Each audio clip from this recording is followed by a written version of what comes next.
মেলায় অংশগ্রহণকারী সকল হস্তশিল্পীদের উদ্দেশ্যে জানানো হচ্ছে আগামী ৩রা এবং ৪ঠা ডিসেম্বর রপ্তানি বিষয়ক ট্রেনিংয়ের আয়োজন করা হয়েছে মেলা প্রাঙ্গণে। এই ট্রেনিংকে যারা ইচ্ছুক সেই সকল হস্তশিল্পীদের মেলা কার্যালয়ে নাম নথিভুক্ত করার জন্য জানানো হচ্ছে।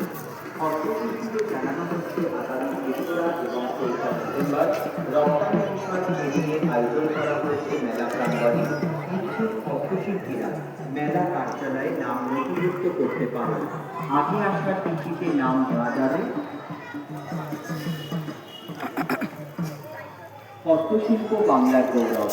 পশ্চিমবঙ্গের মাননীয় মুখ্যমন্ত্রী মমতা বন্দ্যোপাধ্যায়ের উদ্যোগে রাজ্য হস্তশিল্প মেলার আয়োজন করেছে ক্ষুদ্র, ছোট ও মাঝারি উদ্যোগ এবং হস্ত দপ্তর, পশ্চিমবঙ্গ সরকার।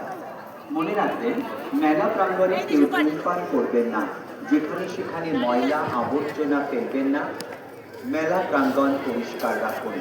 মেলায় উপস্থিত দর্শকদের উদ্দেশ্যে জানানো হচ্ছে আপনারা জিনিস কেনাকাটা করার পর সেটিতে ক্রেডিট কার্ড এবং ডেবিট কার্ডের মাধ্যমে পেমেন্ট করতে পারবেন।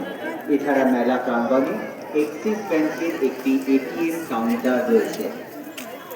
দর্শকদের উদ্দেশ্যে আরও জানানো হচ্ছে মেলা প্রাঙ্গণ ঘুরবার সময় আপনারা ব্যাগ, মোবাইল ফোন সহ অন্যান্য দরকারি জিনিস সাবধানে রাখবেন। সাথে ছোট বাচ্চা থাকলে তার হাত ধরে রাখবেন। একই মেলা প্রাঙ্গণে রাজ্যের বিভিন্ন প্রান্তে হাতের কাজের সম্ভার সাজিয়েছেন হস্তশিল্পীরা।